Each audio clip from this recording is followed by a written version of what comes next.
Color de Life est le réseau d'experts et de designers qui révèle et utilise les potentiels de la couleur dans tous les domaines.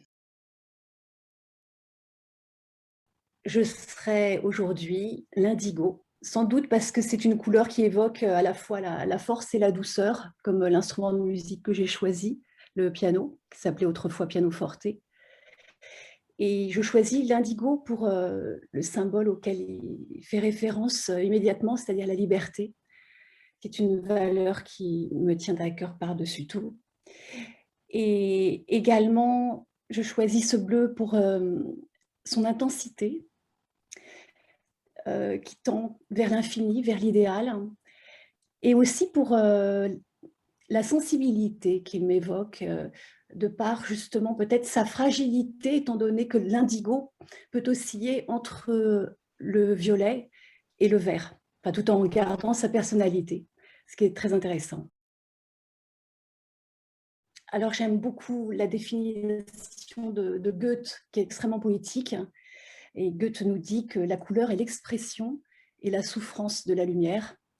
Voilà, donc ça c'est une brève et intense définition, auquel j'ajoute quand même quelque chose à côté de plus scientifique, parce que je trouve qu'on a besoin aussi parfois de critères plus concrets.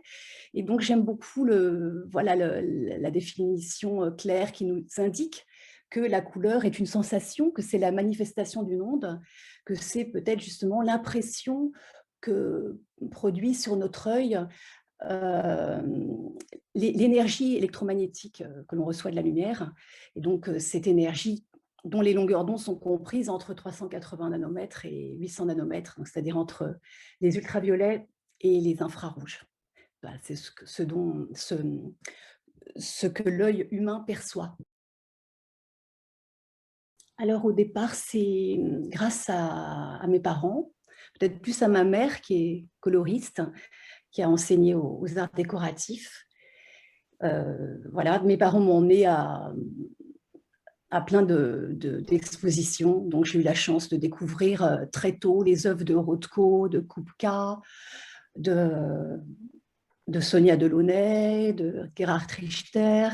Voilà, donc j'ai eu à m'apporter tout cet univers extraordinaire depuis ma tendre enfance, et je n'ai cessé d'être portée par tout ce que j'ai reçu dans ce domaine.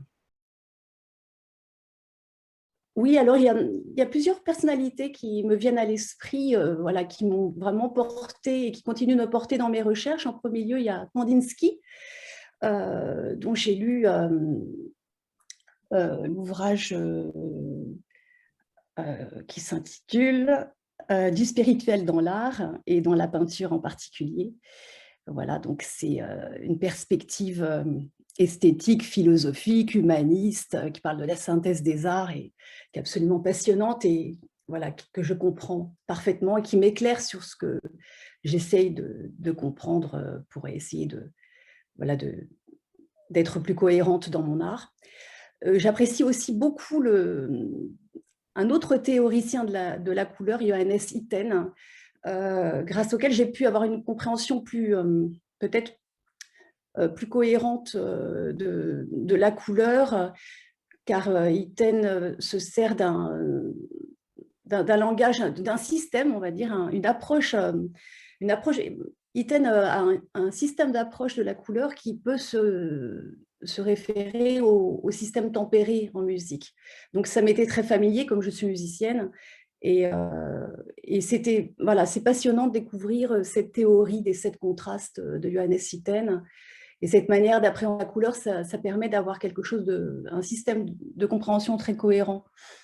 Voilà, et il y a une troisième personnalité, il s'agit de l'écrivain Daniel Tammet, qui a écrit « Je suis né un jour bleu ». Et quand j'ai lu cet ouvrage, j'ai eu une révélation parce que j'ai pris conscience que moi aussi, je percevais des couleurs associées à des sons, mais aussi à des textes, à des parfums.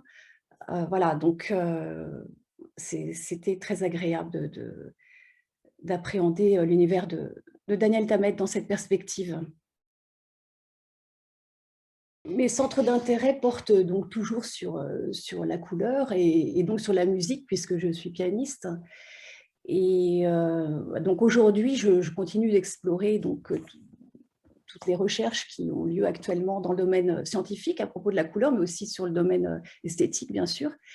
Et j'essaye aussi d'avoir une approche peut-être plus expérimentale dans ce qu'on peut appréhender en termes de correspondance entre son et couleur, en me servant de logiciels. Donc, en l'occurrence, Ableton Live pour la musique et Isadora pour la couleur. Donc, c'est un logiciel de vidéo absolument passionnant.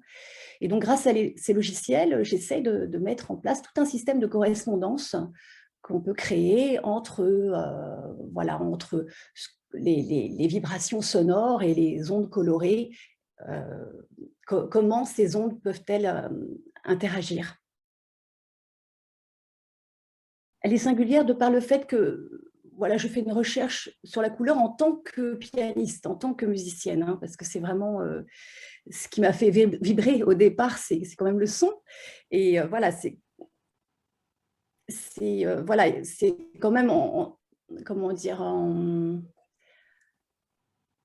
oui, en tant que musicienne, justement, je rejoins un petit peu la démarche, bon, sans prétention, hein, mais c'est ce qui me fascine chez des compositeurs que j'adore, comme Schumann, comme Ligeti, comme Xenakis ou comme Scriabine.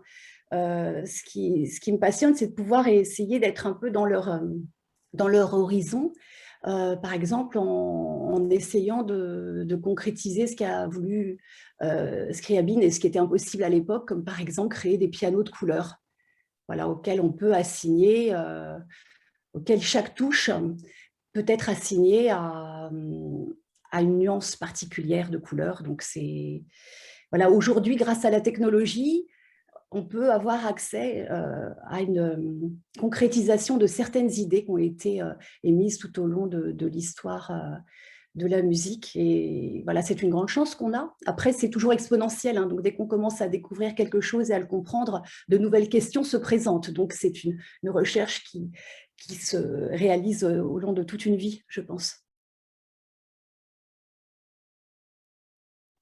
Alors j'ai pris conscience que certains sons associés à des couleurs pouvaient modifier nos énergies. Voilà, c'est un domaine sur lequel je fais des recherches actuellement. Quelle énergie peut nous apporter, par exemple, la fréquence sonore 528 Hz et à quelle couleur, par exemple, pourrait être reliée cette sonorité, selon la manière dont elle est émise aussi, selon les décibels, voilà, selon l'attaque du son, l'attaque, le corps, la chute du son. Voilà, et donc on peut se poser énormément de questions dans la manière voilà, de vivre les énergies électromagnétiques de la couleur et du son. Je pense qu'il y a encore beaucoup de découvertes qui vont être faites dans le domaine scientifique, qui vont pouvoir nous apporter des réponses, parce que c'est vrai que ce domaine de la couleur est encore très largement inexpliqué. On se pose énormément de questions, tant sur le plan esthétique que sur le plan scientifique. Et je pense qu'il peut y avoir aussi une démocratisation de la couleur, dans le sens où on peut essayer d'aider les gens à mieux vivre la couleur, hein, continuer d'explorer la couleur comme on l'a tous fait depuis l'enfance. Et malheureusement, c'est vrai que dans nos sociétés, parfois, on est un peu déconnecté de l'essentiel. Et j'espère que, voilà, que la couleur prendra plus de place et que chaque individu pourra vivre avec ses couleurs personnelles en se respectant, voilà, sans se laisser manipuler voilà, par des gens qui peuvent très bien maîtriser les univers colorés et agir sur les individus malgré eux. Je pense que voilà, ça peut apporter une plus grande liberté aux êtres humains de comprendre cet univers. Et voilà, donc décoder la couleur, prendre conscience de ses effets. On peut aussi mieux comprendre la couleur pour se soigner, en partant peut-être de cette perspective des énergies, de ce qu'elles peuvent nous apporter en termes d'énergie. Et aussi, je pense que dans le domaine de l'apprentissage, il peut y avoir énormément de perspectives, en particulier dans le domaine de la mémoire.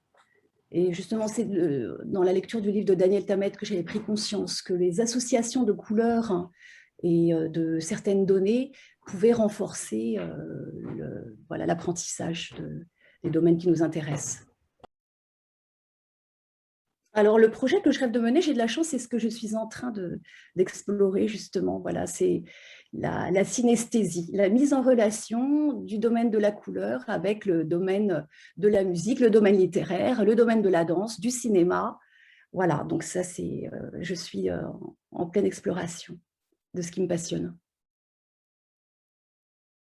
Alors, c'est une couleur qui peut paraître très discrète au premier abord de par son nom. Il s'agit du gris de Penn.